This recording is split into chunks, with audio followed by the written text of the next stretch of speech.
Halo gengs, Koca. Jadi hari ini kita bakal lihat keyboard-keyboard yang keluaran tahun 2021 ini dan lihat yang mana yang paling oke. Pastinya gue nggak bakal bisa punya semua keyboard dan ada juga beberapa yang gue giveaway, jadi nggak bakal ada di atas meja ini. Oke, kita coba mulai aja dari keyboard yang 65% dan di sini gue ada Noir N1 V3 dan Press Play Voyager 68 yang Retro Edition. Nah, menurut gua ini berdua nggak ada salahnya sih kalau kalian pilih antara satu dengan yang lain. Gua rasa kalian bakal dapetin keyboard yang bagus-bagus aja. Tapi gua bisa kasih Noir sedikit nilai lebih ya, karena dalam segi fitur sih dia lumayan lebih banyak. Kayak dia udah ada foam di dalamnya dan juga di antara PCB dan plate-nya juga udah ada foam. Dongle mereka yang udah diperbagus lagi koneksinya dan juga dia punya software itu ya lebih enak aja lah dilihat daripada si Press Play punya. Tapi gue cuma mau mention aja kalau si Noir juga udah revisi ketiga kali ini. Sedangkan si Press Play ini masih yang pertama sih. Setahu gue mereka keluarin batch kedua itu perbedaannya cuma di keycaps-nya aja. Mereka ganti ke cherry profile. Tapi selain itu mereka sama-sama aja. Jadi kasarnya Noir ini udah generasi ketiga gitu, sedangkan si Press Play ini masih generasi pertama. Untuk segi feeling ketiknya sih mereka sama aja, nggak terlalu ada beda jauh. Dalam segi desain, gua jujur aja lebih suka si Noir ini karena dia punya keycaps itu warnanya lebih muted ya. Si Press Play ini kan warna ungu. Kalau kalian nggak suka ungu, gua rasa kalian nggak bakal suka juga.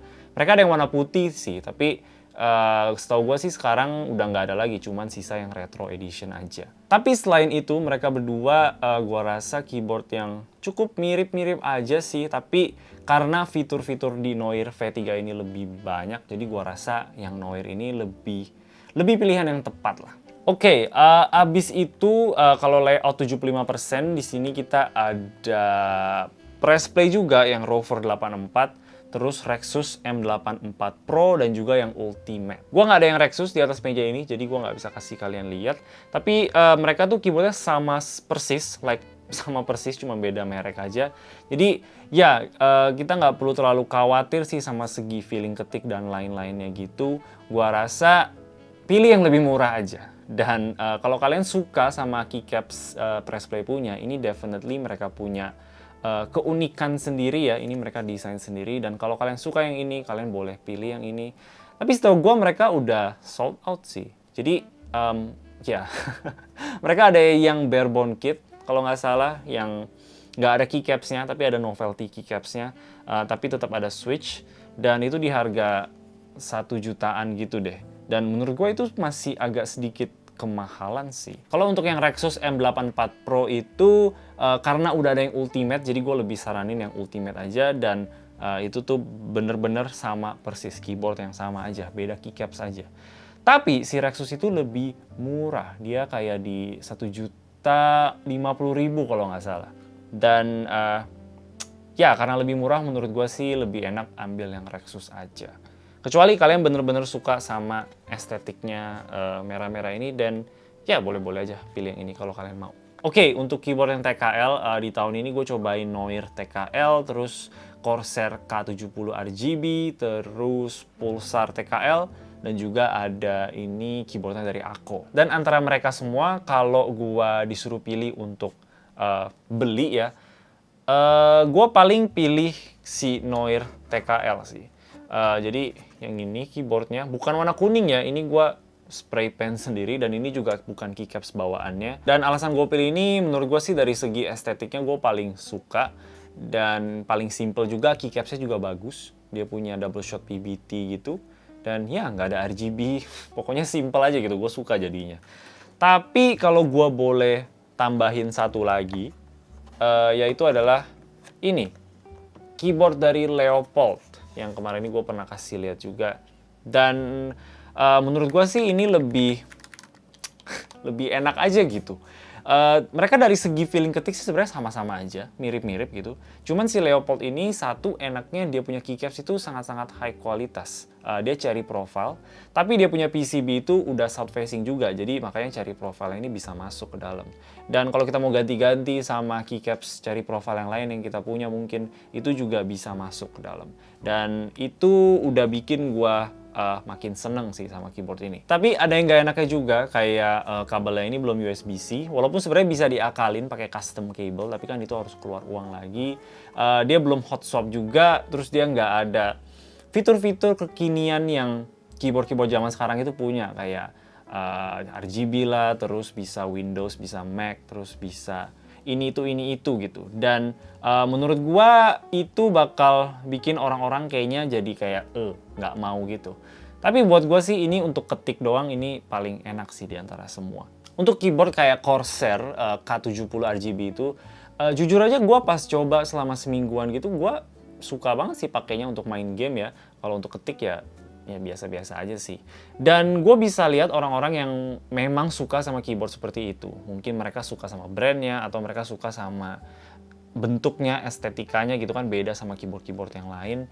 Dan menurut gue untuk orang-orang yang suka, boleh-boleh aja sih. Gue rasa kalau kalian memang punya duitnya juga ya, karena nggak murah juga itu.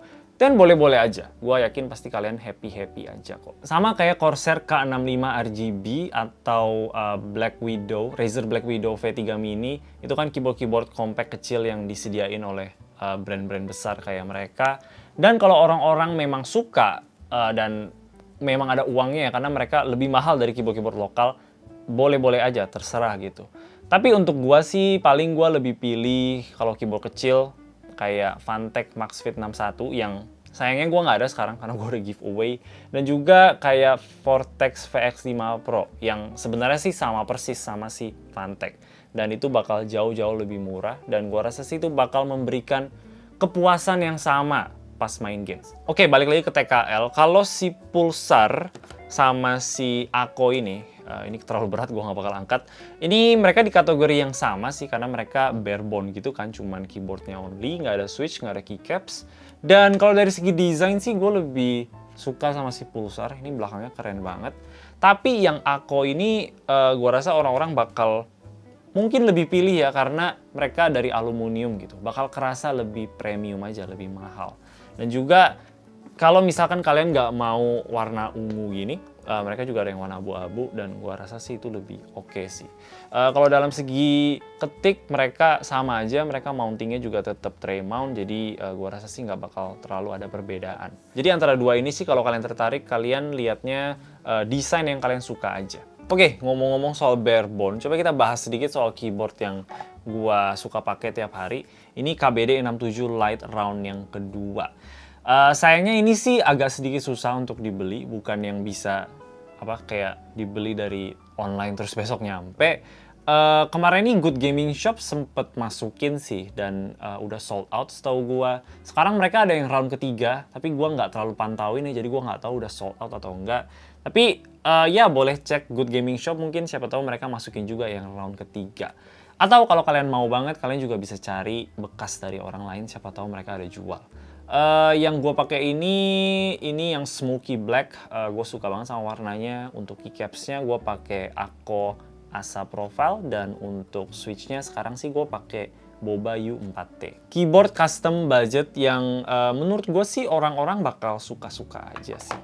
Dan sebenarnya ada lagi satu yang gue nggak punya sekarang, yang sebenarnya gue pikir gue bakal punya untuk video ini, tapi sampai sekarang belum nyampe, yaitu adalah keyboard custom lokal dari Om Brewok. Mestinya itu juga bisa jadi custom budget sejuta umat sih, tapi ya gue nggak terlalu bisa ngomong banyak karena gue belum punya unitnya. Untuk keyboard barebone lain yang tahun ini juga lumayan rame, itu adalah JMMK Pro dari Glorious sama Keychron Q1 yang gue juga nggak punya, tapi gue pernah cobain sih. Dan overall sih menurut gua si Q1 itu lebih oke sih ya daripada si JMMK, dan dia punya finishing aluminiumnya juga somehow lebih bagus sih menurut gua. Jadi ya, tapi ya ini harganya bisa sampai 3 jutaan gitu. Kalau mau keyboard kayak gini yang belinya entah di mana gitu, boleh join Discord-nya IMKG atau Plus KB. Gue bakal kasih link mereka di bawah. Dan mereka ada channel jual beli barang-barang keyboard, keycap, switch juga ada, dan semuanya itu. Dan ya siapa tahu kalian bisa ketemu yang kalian mau di sana. Tapi ya pastinya namanya beli dari orang nggak kenal gitu ya, itu tanggung jawab sendiri masing-masing aja. Kalau misalkan amit-amit kena scam gitu ya, itu bukan tanggung jawab gua, dan juga bukan tanggung jawab Discord channelnya. Jadi ya semua itu kita punya tanggung jawab masing-masing. Oke, kalau untuk barebone yang lebih terjangkau, ini ada press play orbiter yang baru kemarin aja gue bikin videonya dan udah kasih giveaway dan dia juga udah terima barangnya. Ya ini juga boleh banget di-consider kalau misalkan kalian suka 65% tapi ada knob-nya gini. Gue rasa sih orang-orang bakal suka-suka aja sama yang ini. Dia punya PCB masih north facing, sayangnya kalau bisa south facing bakal lebih keren lagi. Tapi ya tinggal nggak pakai keycaps cherry profile aja. Yang warna putih menurut gua bakal lebih gampang untuk dicocokin dengan kalian punya setup dan juga keycaps. Tapi yang biru ini juga not bad kok. Ini juga mantep. Oke, kayaknya itu aja sih keyboardnya. Udah dari 65, 60, 75, TKL, barebone gitu kan kita udah bahas semua. Dan kalau kalian penasaran untuk keyboard favorit gua yang gua pakai, udah jelas yang ini karena gua pakai ini tiap hari. Tapi sebenarnya untuk main game doang ya, kalau gua ketik-ketik sih gua lebih pindah ke ini sih. Ini yang Blade 60 dan ini gua modif ke gasket gummy o-ring dan ini pakai Hyperglides MX Black dan untuk keycapsnya ini pakai GMK White on Black. Dan gue suka sih sama dia punya feeling ketik. Jadi dua ini yang paling sering gue pakai. Si GMMK udah agak sedikit jarang, tapi kadang-kadang gue iseng-iseng bongkar-bongkar lagi juga. Dan untuk orang-orang yang mungkin mau pertama kali terjun ke dunia custom, boleh sih consider yang KBD 67 Lite ini.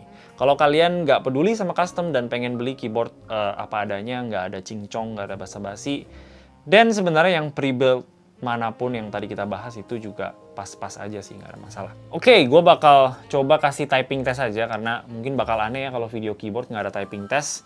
Tapi inget aja kalau ada beberapa yang gue udah modif, kayak udah bukan keycaps bawaan, terus udah bukan switch bawaan juga, udah gue ganti gitu. Jadi ya bakal beda-beda sih, nggak bakal kayak gitu out of the box. Tapi ya inilah sound testnya. Oke, itu aja dari gue. Kalau kalian suka sama video ini boleh kasih like dan juga subscribe. Thank you yang udah nonton. Bye-bye.